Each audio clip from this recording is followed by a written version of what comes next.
बिस्मिल्लाहिर्रहमानिर्रहीम। मेरा नाम सादिक है, मेरे ग्रुप मेंबर हैं जैद और हमारा ग्रुप है जीवन एक्स। आज हम ये पेपर प्रेजेंट कर रहे हैं। It was published last month on archive.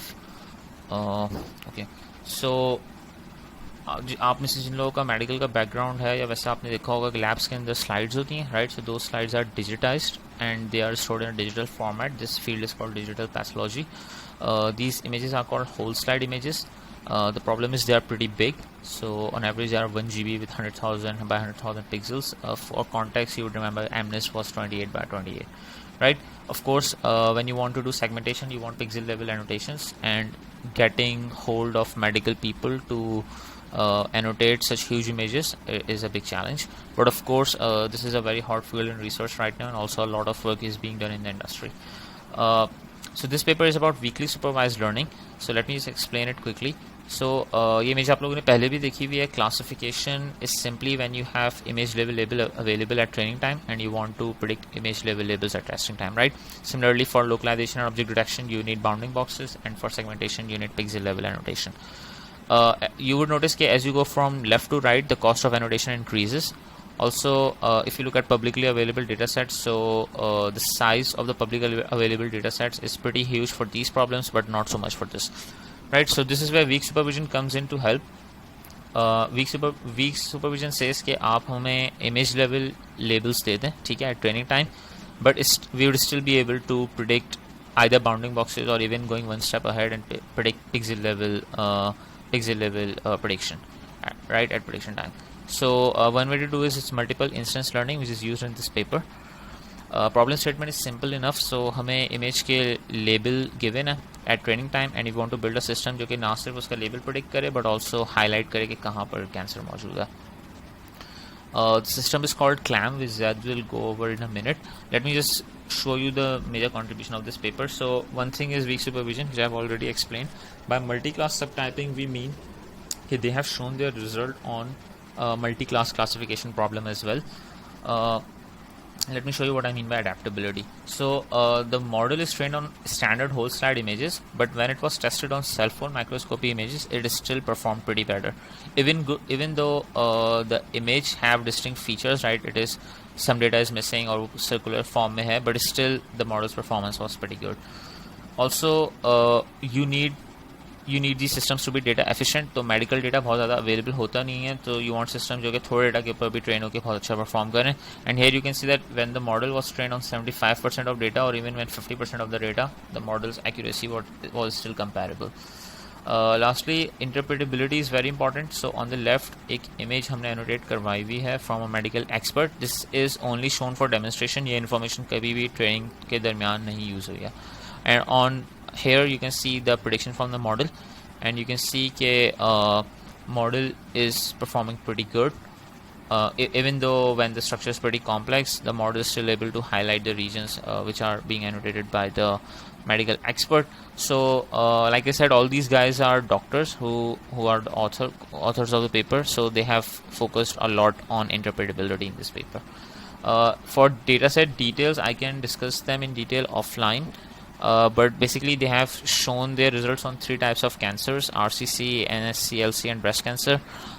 This dataset is publicly available, Chameleon 16 and 17. It has 300 training images and 100 testing images. Some of these images are also publicly available, whereas the other images are from the labs of the authors themselves. And of course they have also collected dataset from other labs. So that's about dataset. Now Zad will explain the system.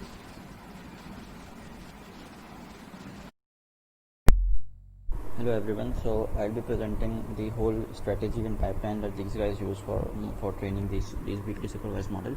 So ये जो है वो एक deep learning based weekly supervise method है जो कि attention को use करके मल्टीपल इंस्टेंस लर्निंग जो है वो चलाता है.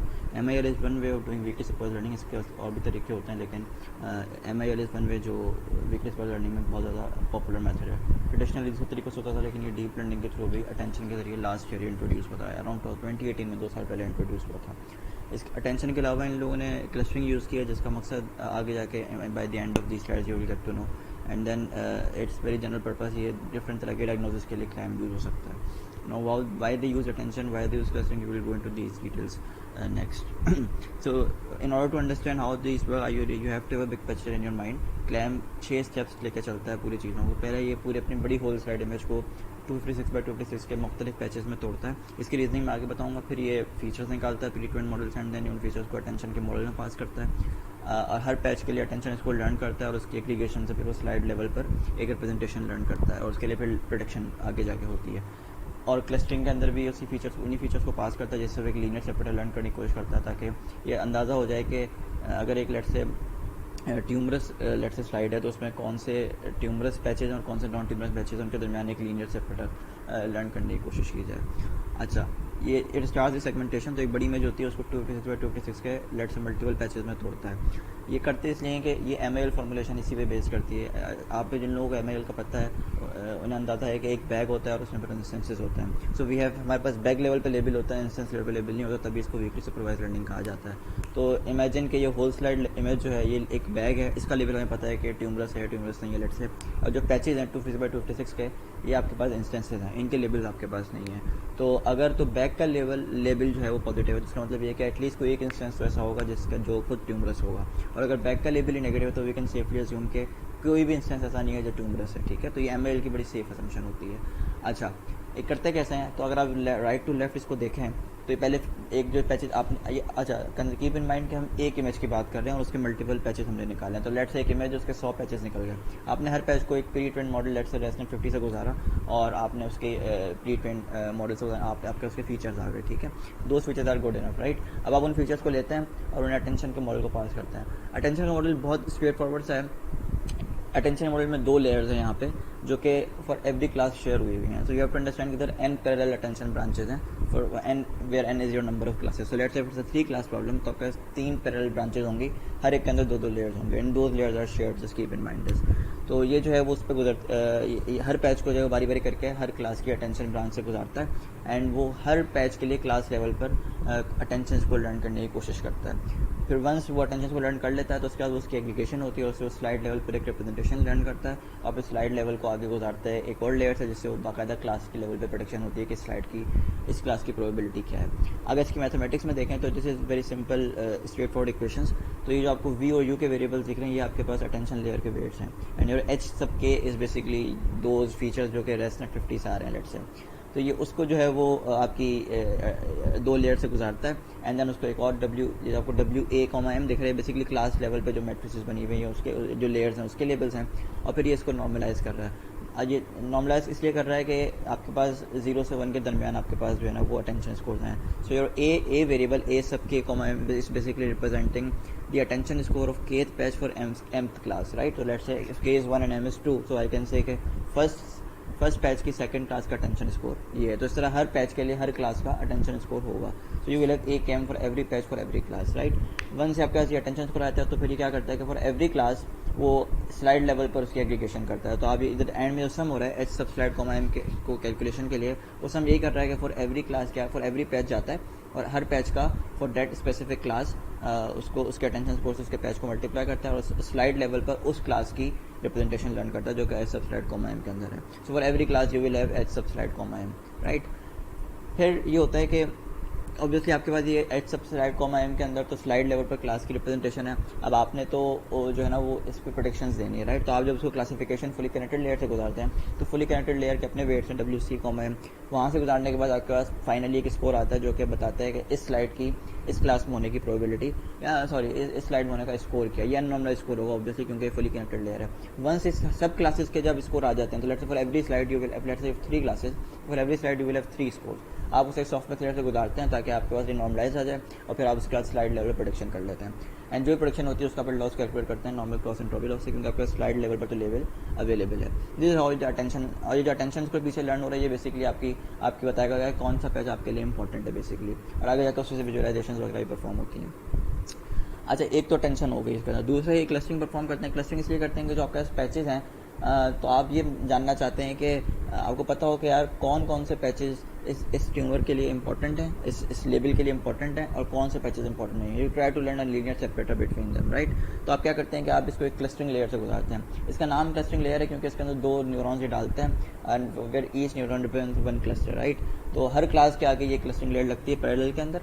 तो और हर क्लास के आगे लगाने का मकसद है कि अगर वो क्लास, अगर लेट्स से फॉर क्लास 1 जो 2 न्यूरॉन्स में से अगर न्यूरॉन 1 फायर होता है, उसका मतलब ये है कि ये पॉजिटिव, ये पैच जो है वो पॉजिटिव जो है ना, वो क्या कहते हैं, पॉजिटिव है फॉर दैट पर्टिकुलर क्लास। और अगर 0 न्यूरॉन फायर होता है तो उसका मतलब है कि ये पैच नेगेटिव है for this particular class, right. तो हमारे पास क्योंकि पैच लेवल पे लेवल्स तो है नहीं, तो उसकी ट्रेनिंग के लिए हम सूडो लेवल्स बनाते हैं, और सूडो लेवल बनता है अटेंशन स्कोर से। तो जो बहुत ज़्यादा अटेंशन जिसका होता है उसको पॉजिटिव बोल देते हैं, जो बहुत लो अटेंशन होती है उसको नेगेटिव बोल देते हैं, और फिर उस पर इसको ट्रेन करते हैं। एंड कीप इन माइंड के सारे पैचेस पे ट्रेन नहीं होता, सिर्फ हाई अटेंडेड और लो अटेंडेड रीजन्स पे ट्रेन होता है, जिनका अटेंशन स्कोर बहुत ज़्यादा हो, जिनका अटेंशन स्कोर बहुत कम हो। ये इसका सूडो कोड है, जिसको इंटरेस्ट हो जाके देख ले। बी पैचेस निकालते हैं, शुरू वालों को 0 कहते हैं, एंड वालों को 1 कहते हैं, और उस पर फिर मॉडल ट्रेन करते हैं। और ये ट्रेन, और ये जब ऑब्वियसली ये इसका लॉस जो कैलकुलेट होता है वो स्मूथ एसवीएम लॉस होता है, जो हिंज लॉस की बेसिकली एक तरह की इनहेंस फॉर्म है। ये इन्होंने ये इसलिए यूज़ किया हुआ है क्योंकि ऑब्वियसली आपको पता है कि नॉइजी लेवल्स हैं, टेंशन से लेवल्स आएंगे वो परफेक्ट तो नहीं होंगे, तो ताकि ओवरफिट ना हो जाए, तो ओवरफिटिंग रिड्यूस करने के लिए इन्होंने स्मूथ एसवीएम लॉस यूज़ किया हुआ है। ट्रेनिंग ऑब्वियसली जब होती है तो मिनिमाइज करता है टेंशन वाले मॉडल के लॉस को भी, जो क्रॉस एंट्रोपी है, और क्लस्टरिंग वाले लॉस को भी, जो कि स्मूथ हिंज लॉस है। और एंड टू एंड जॉइंट वे में ट्रेन होता है। कम से कम 50 से मैक्सिमम 200 इपॉक्स पे मॉडल आपका इस तरह ट्रेन होता है। ये आपके बेसिक रिजल्ट्स हैं। डेटा एफिशिएंसी की बात सादिक कर चुके हैं, लेकिन आप देख रहे हैं एरिया अंडर दिख रहा है, आपको दिख रहा है 0.91 है फॉर 10 फोल्ड क्रॉस वैलिडेशन, ठीक है। ये इसके रिजल्ट्स हैं। हमें किस तरह ये हेल्प आउट कर रहा है, हमारे पास भी प्रॉब्लम ये है कि हमें यूजफुल रीजन्स निकालने हैं for let's say for breast cancer, right. और हमारे पास वीकली सुपरवाइज प्रॉब्लम है क्योंकि हमारे पास सिर्फ उस कैंसर की जो टिश्यू है उसका लेवल तो है, लेकिन पैचेस के लेवल नहीं है। तो ये और डेटा भी हमारे पास कम है। तो ये सारे रीजन्स की वजह से हमें ये पेपर बहुत सूटेबल लगता है कि इससे ये काम बड़ा आसानी से हो जाएगा। That's all about our presentation. Let us know if you have any questions. Thank you.